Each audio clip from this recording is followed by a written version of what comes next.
Today we're going to talk about three-phase AC motors. We're going to talk about three of the most common ones in the industry: squirrel cage induction motor, wound rotor induction motor, and synchronous motor.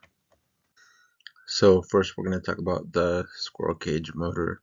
And the squirrel cage motor is made up of two main basic parts: the stator and the rotor.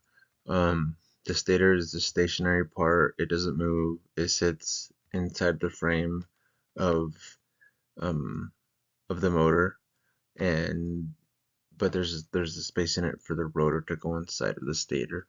So the stator is comprised of windings. And those windings, it gets excited by three-phase current, and so once that happens, the stator actually creates an RMF, or rotating magnetic field, and so the rotor is the next main part, and it's constructed in this motor like a squirrel cage, hence the name. And so it uses bars. You can't really tell in this picture. There's another picture in the next slide. But it has bars, kind of like a squirrel cage, and then on each end it has various bars, and then going in a circle, and then it has two end rings, and so to make a closed loop, so to be able to get magnetic induction. So the squirrel cage motor operates on the principle of magnetic induction. When the three-phase current passes through the stator windings, it creates that RMF, and then which induces into the rotor bars, the squirrel cage rotor bars. Here we have the rotor for the squirrel cage induction motor, and we have the windings from the stator just here. For an example, it's easier, I think, for me to explain with the picture. So the windings have three-phase current going through them, and they make a magnetic field, rotational magnetic field, RMF. That magnetic field speeds up to synchronous speed, and when it's spinning, it's cutting through the conductor bars. You can see here in the picture, I drew the arrows which way it's spinning,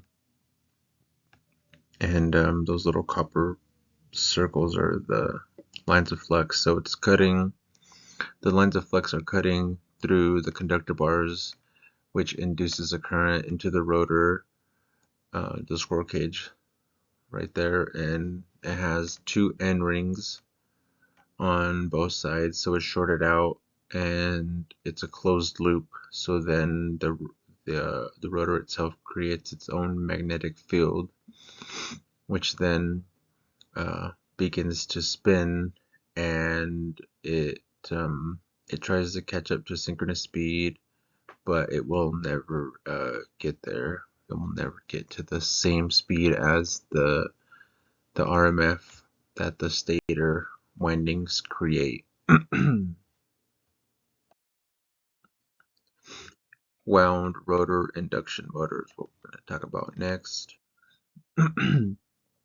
Here we have a comparison for the wound rotor on the left and the squirrel cage on the right. So they're very similar in construction, and the wound rotor is based off the same principles. It has a stator and it has a rotor. However, it's different in the fact that it doesn't use bars. squirrel cage bars. Like you can see on the right, those are bars. It looks like a squirrel cage for the squirrel cage motor. And then it has the two end rings. So the slip ring rotor has actual windings, and then it has that lamination, kind of like slots. So it's just winded throughout, and it actually spins with the rotor. And then another difference is you have the slip rings right there. You have 3 slip rings, and then you have the brushes that make contact with the slip rings. Um, and then that'll lead to a resistor bank. So we'll talk about that. Here we kind of have a better picture. So we have the resistor bank off to the right, and we have the slip rings connected to the 3 phases. And this the resistor bank, you can set a high resistance, and you could set the phase angle um, to create a high starting torque. So for certain applications like elevators or a hoist or something when you need a high starting torque, this would be the motor to that would be good to use. It's just more expensive. So here we have some advantages of the wound rotor motor, and here's another picture of kind of the inner workings of it, and everything, and it has a lot more than the squirrel cage. So the advantages is has low starting current, has good range of speed control, has high starting torque as well. The disadvantages, it's has a high cost. More parts equals more repair and more complex maintenance, things like that. Um, it's good for elevators, cranes, hoists, things that you need a high starting torque. Maybe I'm thinking like uh, a grizzly for a crusher, a pan feeder, maybe something that has a lot of material on it and it needs to just go. Um, Next we have a synchronous motor, and this motor's probably the most complex out of all 3 of the motors. Um, so this motor has a stator and a rotor as well. The one good thing about this motor is it's able to run at a constant speed regardless of the load, and in its range. Of course, you can't overload it and it's gonna stop, or mess up no matter what, but um, it's able to run at a constant speed. Um, so it's a huge thing about this motor.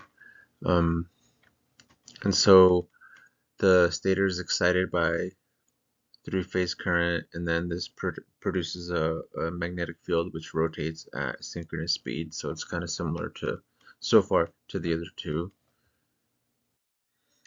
So here we have a rotor for the synchronous motor, and what's different about this is that the synchronous motor doesn't start itself.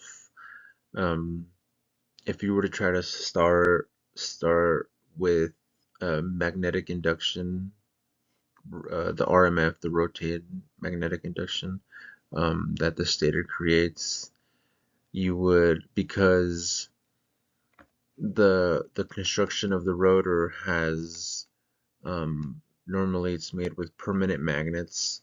So you have the poles north, south, north, south, north, south here, like you can see here on the picture.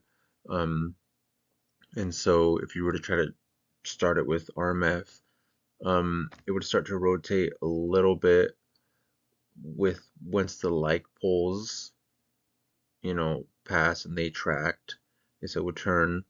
But as soon as um, you know the like poles come together, it's gonna repel. So then it would just stop.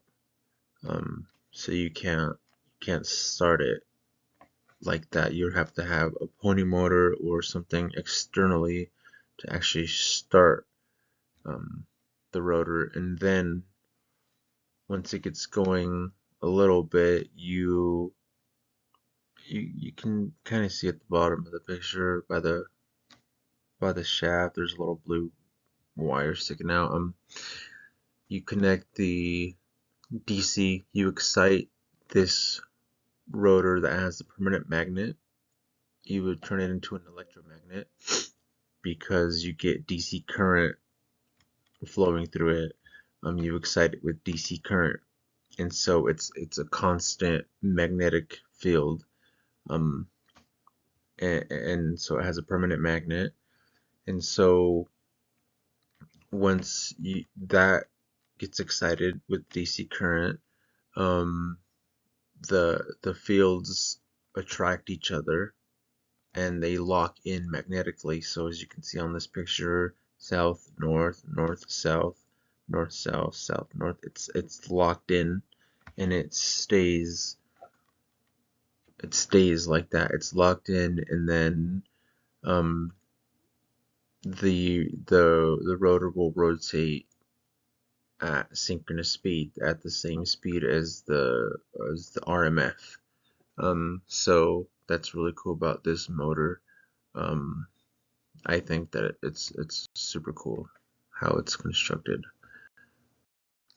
And so here we have another picture of the synchronous motor and how it all works. You can see the two leads on the shaft, and where the DC current, goes is supplied for the rotor. And so this this motor, like I said, it can't start on its own. It needs pony motor or another external way to start up. And these motors are used in a lot in timing applications like synchronous clocks, tape recorders, precision servo mechanics, you know, appliances where it's just very precise, and the motor must be at a precise speed. Um, so the squirrel cage motor is definitely what you'll see a lot more compared to this, but I think this one's super cool how it's constructed.